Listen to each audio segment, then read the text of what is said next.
चौथी सदी ईसा पूर्व में भारत में एक शक्तिशाली साम्राज्य का उदय हुआ, मौर्य साम्राज्य। मगध में नंद वंश के बाद चंद्रगुप्त मौर्य ने इस साम्राज्य की नींव रखी। चंद्रगुप्त एक दूरदर्शी नेता थे जिन्होंने सिकंदर महान के भारत से वापस जाने के बाद पैदा हुए शक्ति के खालीपन का फायदा उठाया। अपने चतुर सलाहकार चाणक्य के मार्गदर्शन से चंद्रगुप्त ने नंदों को हराया और अपना शासन स्थापित किया। मौर्य साम्राज्य ने भारतीय इतिहास में एक महत्वपूर्ण मोड़ लाया। यह छोटे राज्यों के समूह से एक विशाल केंद्रीकृत साम्राज्य में बदल गया। यह बदलाव चंद्रगुप्त की सैन्य शक्ति और भारतीय उपमहाद्वीप को अपने झंडे तले एक करने की उनकी महत्वाकांक्षा से प्रेरित था। उन्होंने उत्तर और पश्चिम में अपनी शक्ति को मजबूत किया और विशाल क्षेत्रों को मौर्य नियंत्रण में लाया।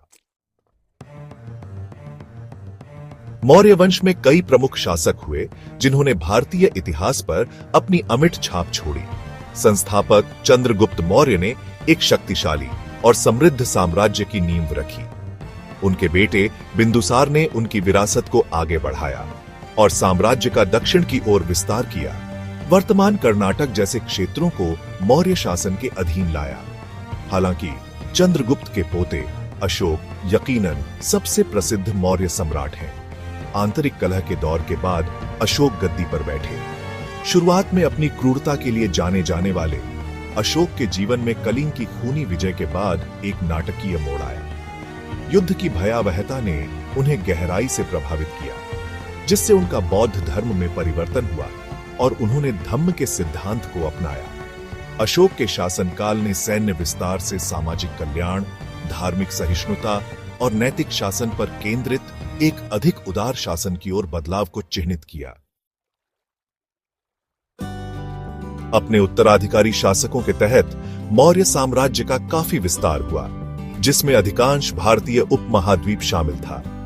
यह विशाल साम्राज्य उत्तर में हिमालय से लेकर दक्षिण में वर्तमान कर्नाटक तक और पश्चिम में अफगानिस्तान से लेकर पूर्व में बांग्लादेश तक फैला हुआ था।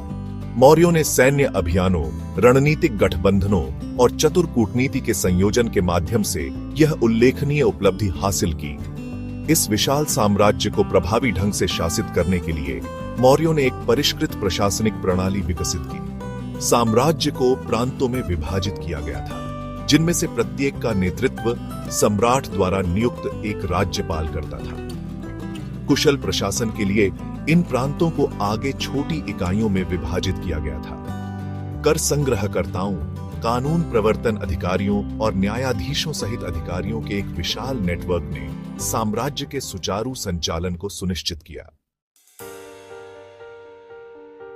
अपनी भव्यता और शक्ति के बावजूद अशोक की मृत्यु के बाद मौर्य साम्राज्य का पतन हो गया।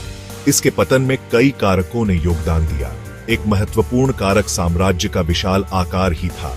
इतने बड़े और विविध क्षेत्र का प्रबंधन करना काफी चुनौतीपूर्ण था। अशोक के बाद के उत्तराधिकारी शासक शायद अपने पूर्ववर्तियों की तरह सक्षम नहीं थे, जिससे केंद्रीय सत्ता कमजोर हो गई। इसके अलावा अशोक की अहिंसा की नीति हालांकि महान थी, लेकिन अनजाने में साम्राज्य की सैन्य शक्ति को कमजोर कर सकती थी। विजय के वर्षों के माध्यम से संचित साम्राज्य का विशाल खजाना अशोक की व्यापक सार्वजनिक निर्माण परियोजनाओं और बौद्ध धर्म के उनके संरक्षण के कारण भी कम हो गया होगा। इन कारकों ने आंतरिक कलह और क्षेत्रीय विद्रोहों के साथ अंततः दूसरी शताब्दी ईसा पूर्व के आसपास मौर्य साम्राज्य के विघटन का कारण बना।